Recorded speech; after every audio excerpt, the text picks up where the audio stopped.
दृष्टि आईएएस के audio article programme में आपका स्वागत है। आज का हमारा आर्टिकल द इंडियन एक्सप्रेस में छपी खबर fortified rice and freedom from malnutrition और द हिंदू में छपी खबर no harm in eating fortified rice says जेसी के सम्मिलित सारांश पर आधारित है। इसमें टीम दृष्टि के इनपुट्स भी शामिल हैं। यह ऑडियो आर्टिकल जीएस पेपर 2 के शासन व्यवस्था खंड से जुड़ा है। तो आइए आर्टिकल की शुरुआत करते हैं। हमारे वीडियो अंग्रेजी में देखने के लिए फॉलो करें हमारा ही दूसरा यूट्यूब चैनल दृष्टि आईएएस इंग्लिश। भारत में पोषण सुरक्षा, the first wealth is health. Emerson द्वारा कही गई यह पंक्ति किसी भी काल की सच्ची कहानी बयां करती है। इसी को सार समझते हुए बीते दिनों प्रधानमंत्री नरेंद्र मोदी ने एक अहम ऐलान किया।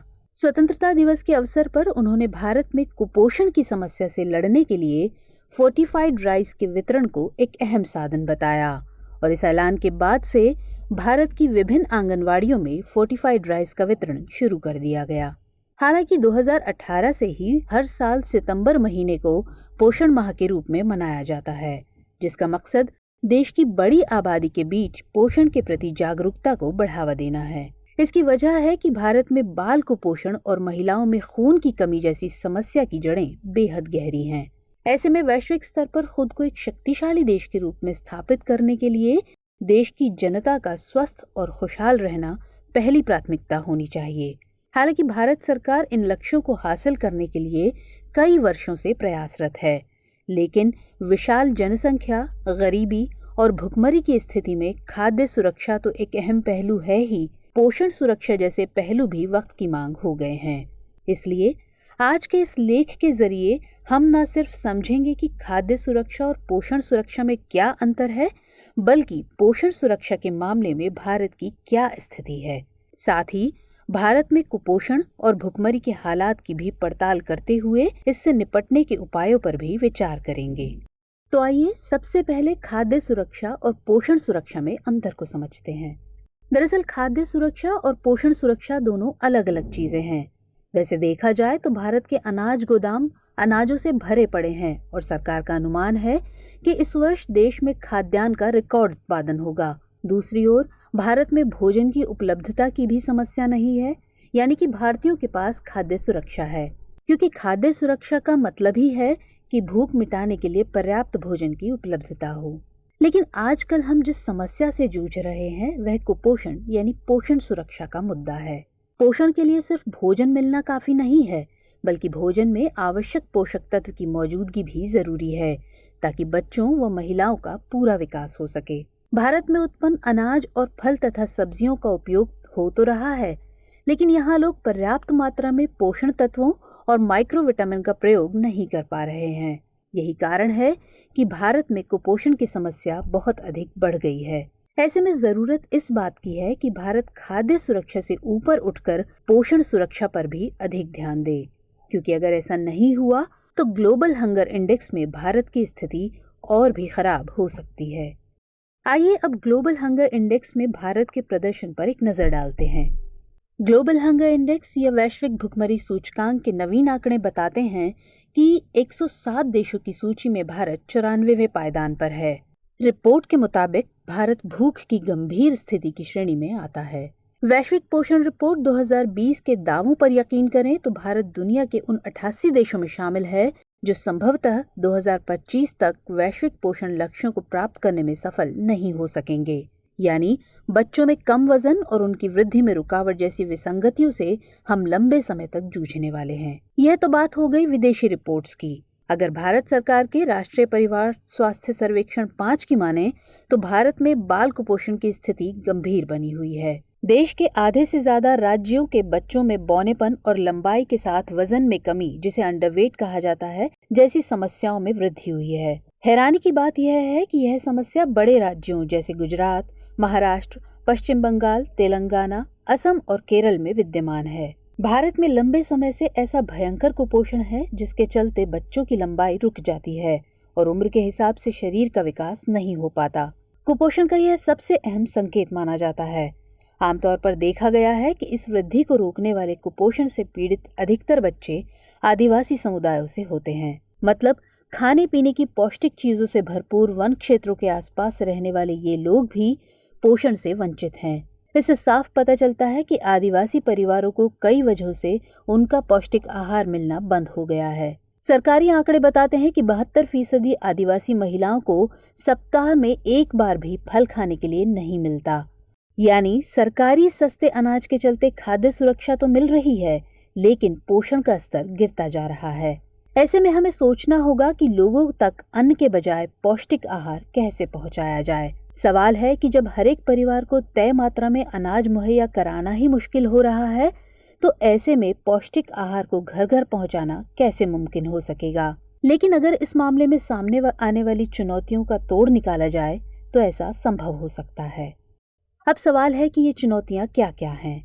एक अध्ययन के मुताबिक भारत में करीब 20 करोड़ लोग कुपोषण के शिकार हैं और यह तादाद दुनिया भर के कुल कुपोषित लोगों का 1/4 हिस्सा है। एक आंकड़ा यह भी है कि भारत के हर 10 में से 4 बच्चे बौनेपन के शिकार हैं और इनकी तादाद करीब 5 करोड़ है।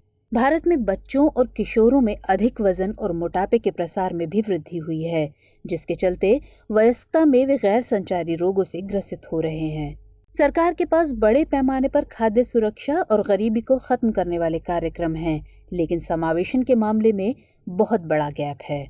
राष्ट्रीय खाद्य आत्मनिर्भरता की उपलब्धि के बावजूद नई चुनौतियां सामने आई हैं, जैसे धीमा कृषि विकास, जलवायु परिवर्तन, भूमि क्षरण और सिकुड़ती जैव विविधता।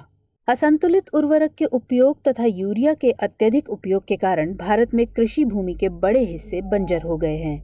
इसके अलावा हाल में कोरोना महामारी के चलते देश में आर्थिक तंगी भी गहरा गई है। गरीब परिवारों पर इसका खासा असर पड़ा है। लिहाजा इस दौरान गरीबों द्वारा उपभोग किए जाने वाले भोजन की मात्रा और गुणवत्ता दोनों गंभीर रूप से प्रभावित हुए हैं। हालांकि महामारी से पहले भी कम आय वाले परिवारों में आहार का सेवन भारतीय चिकित्सा अनुसंधान परिषद द्वारा निर्धारित अनुशंसित आहार भत्ता से काफी कम था। आइए अब कुपोषण को दूर करने के लिए भारत सरकार द्वारा की गई पहलों के बारे में जान लेते हैं। वर्ष 2016 में सरकार ने 2022 तक किसानों की आय को दोगुना करने के लिए कई कार्यक्रम शुरू किए, जो कि विशेष रूप से वर्षा आधारित क्षेत्रों में अधिक कृषि उत्पादकता को बढ़ाने के प्रयास पर निर्भर हैं। इन कार्यक्रमों में शामिल हैं राष्ट्रीय खाद्य सुरक्षा मिशन, राष्ट्रीय कृषि विकास योजना यानी RKVY, तिलहन, दलहन, ताड़ के तेल और मक्का पर एकीकृत योजनाएं, प्रधानमंत्री फसल बीमा योजना, ई-मार्केट प्लेस आदि। सरकार ने पिछले 2 दशकों में कुपोषण से निपटने के लिए भी महत्वपूर्ण कदम उठाए हैं, जैसे स्कूलों में मध्याह्न भोजन की शुरुआत, गर्भवती और स्तनपान कराने वाली माताओं को राशन प्रदान करने के लिए आंगनवाड़ी प्रणाली और गरीबी रेखा से नीचे आने वाले लोगों के लिए रियायती अनाज। दरअसल सार्वजनिक वितरण प्रणाली का उद्देश्य कमजोर वर्गों के लिए खाद्य और पोषण सुरक्षा सुनिश्चित करना है, जिससे भोजन तक पहुंच के अधिकार को सुनिश्चित किया जा सके। पोषण माह के दौरान 6 वर्ष से कम आयु के बच्चों की ऊंचाई और वजन माप के लिए एक विशेष अभियान चलाया जाएगा। गर्भवती महिलाओं के लिए स्थानीय रूप से उपलब्ध पौष्टिक भोजन की जानकारी को सामने लाने के लिए स्लोगन लेखन और इसे पकाने की विधि जैसी कई प्रतियोगिताओं का आयोजन किया गया। सरकार खाद्य सामग्री तक पहुंच बढ़ाने के लिए नेशनल फूड सिक्योरिटी मिशन को लॉन्च कर चुकी है। इसके अलावा सरकार ने ई-मार्केट, ई-नाम प्लेस जैसी कई व्यवस्थाएं भी शुरू की है। खाद्यान्न की उपलब्धता ही नहीं बल्कि उस तक लोगों की पहुंच भी जरूरी है। इसके लिए सरकार का मनरेगा कार्यक्रम लोगों के लिए धन की उपलब्धता सुनिश्चित करता है। सरकार आंगनवाड़ी के जरिए किशोरी बच्चियों, गर्भवती महिलाओं और दुग्धपान कराने वाली माताओं के लिए पौष्टिक खाद्य सामग्री पहुंचाने का काम कर रही है।